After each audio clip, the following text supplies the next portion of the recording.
जय हिंद दोस्तों, कैसे हैं आप लोग। मैं आशा करता हूँ बहुत अच्छे होंगे और आप स्वस्थ रहिए, मस्त रहिए। तो आज हम लोग एक डाकू उंगलीमाल की कहानी पर चर्चा करेंगे कि कैसे वो डाकू बना। पहले वो भी एक साधारण मनुष्य था हम लोग के जैसे, लेकिन वो डाकू कैसे बना उस पर आज हम लोग संपूर्ण चर्चा करेंगे। तो चलिए शुरू करते हैं। बात उस समय की है कि प्राचीन काल में मगध राज्य में एक मनुष्य रहा करता था जिसका नाम था अहिंसक। यही डाकू उंगलीमाल का असली नाम था अहिंसक। तो उसकी भी दिनचर्या ऐसे चल रही थी जैसे साधारण मनुष्य की चलती है। उसके बाद क्या हुआ कि एक बार उस राज्य के जो राजा थे प्रसेनजित, जिनका नाम था प्रसेनजित, वो उसकी कुछ वस्तुओं को छल से चुरा लिए, जिसके कारण वो गुस्सा में होकर आग बबूला होकर मतलब गांव को छोड़ दिया और जाके जंगल में वास करने लगा। और वो प्रण लिया कि मैं 1000 व्यक्तियों को मार दूंगा, और वो जंगल में रहने लगा। फिर धीरे धीरे जब उस राहगीर से जो भी व्यक्ति गुजरता था उसको क्या करता था, कब्जा कर लेता था, उसको उनकी वस्तुओं को लूट लेता था और उनकी हत्या करके उनके उंगलियों को काट के माला पहन लेता था। तो ऐसे करने से उसके गांव में क्या हुआ कि गांव के लोग सब भयभीत हो गए, वहां लोग जाने से डरने लगे। उधर मतलब वो उस रास्ता को ब्लॉक कर दिया गया था, वहां बोर्ड लगा दिया गया था कि यहाँ जाना निषेध है, और किसी व्यक्ति को पकड़ के मार देता था। बहुत ही गांव भयभीत था, और वो धीरे धीरे ऐसे करके करके 999 लोगों को मार दिया था। कभी कभी इसकी माँ उंगलीमाल की जो माँ थी कभी कभी मिलने जाती थी, लेकिन जब वो 999 लोगों को मार दिया तो उसकी माँ भी उससे मिलने के लिए भयभीत हो गई थी कि क्या पता हमें भी मार के वो अपना 1000वां प्रण पूरा कर ले और हमें भी मार दे। तो वो भी जाना बंद कर दी थी।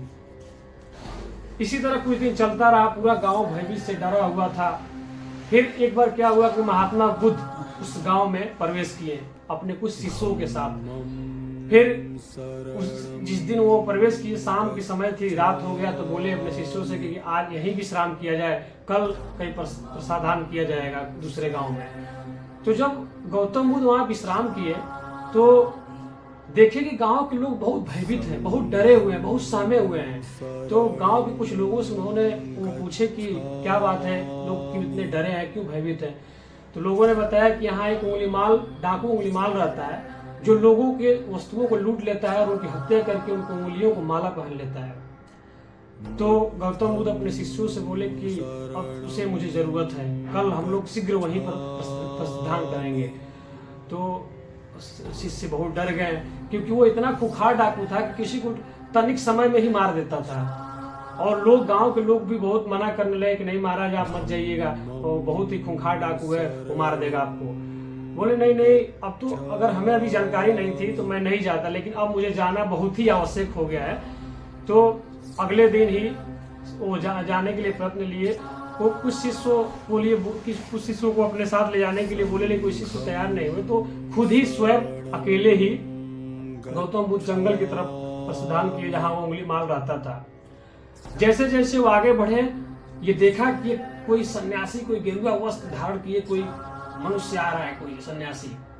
बहुत ही उसके अंदर तेज आई, बहुत ही खुश हुआ कि आज मेरा 1000वां प्रण पूरा हो जाएगा इसे मारकर।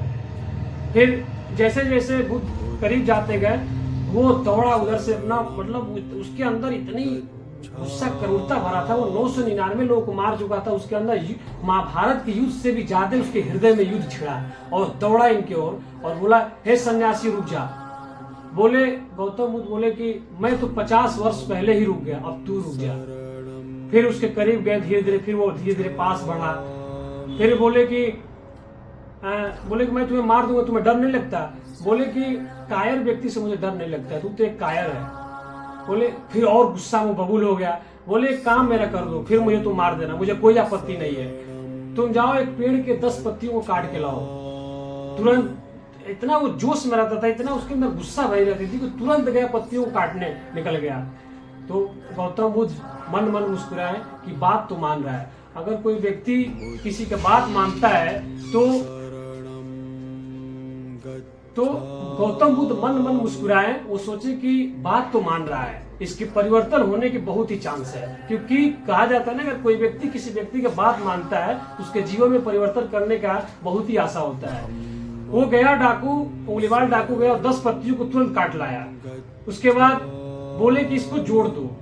तो फिर वो बोला, अरे सन्यासी तू पागल है क्या, जो कट गया वो जुड़ेगा? बोले, मैं यही तो तुम्हें समझाना चाहता हूँ, काटना बहुत सरल है, जोड़ना बहुत ही कठिन है। और उंगलीमाल कहते हैं मित्रों, उंगलीमाल आंखों में उसके आंसू भर आए और गौतम बुद्ध के कदमों में गिर गया। और जैसे बुद्ध मुड़े, उनको पता था कि मेरे पीछे आएगा, और पीछे पीछे गौतम बुद्धम गच्छामि, गौतम बुद्धम गच्छामि बोलते हुए पीछे पीछे चल दिया। फिर क्या हुआ, गौतम बुद्ध बोले कि जाओ भिक्षा मांग के आओ। जिस गांव में जिन घरों के लोगों को मार दिया था, उसी गांव में वो भिक्षा मांगने के लिए उसको भेजे। जब गया वो भिक्षा मांगने, तो जो घर जिनके घर वालों को मारा था, काट दिया था, उन्होंने ईंट मारे, पत्थर मारे, ढेले मारे, पूरे उसके मतलब शरीर से ब्लड मतलब रक्त का लहलहान हो गया। और फिर वापस आया गौतम बुद्ध के पास, देखे पूरे खून से लहलहान है। तो बोले कि क्या पीड़ा हो रही है? तो बोला कि महाराज काहे का पीड़ा, पीड़ा तो मन की होती है, मन तो अपने साथ आप ले गए, शरीर को पीड़ा थोड़ी होती है। फिर इस तरह वो गौतम बुद्ध के शरण में रहा और उनका शिष्य बन गया। धीरे धीरे उसके जीवन में बदलाव आया और एक बहुत बड़ा वो महात्मा बन गया। ठीक इस तरह उसके जीवन में परिवर्तन आ गया। और यह इस तरह मेरी कहानी समाप्त होती है। अगर मेरा इस कहानी से आपको कुछ अच्छा लगे तो अगर आप इससे प्रेरित हो रहे हैं तो मेरे इस कहानी, इस चैनल को सब्सक्राइब करिएगा, शेयर करिएगा। जय हिंद।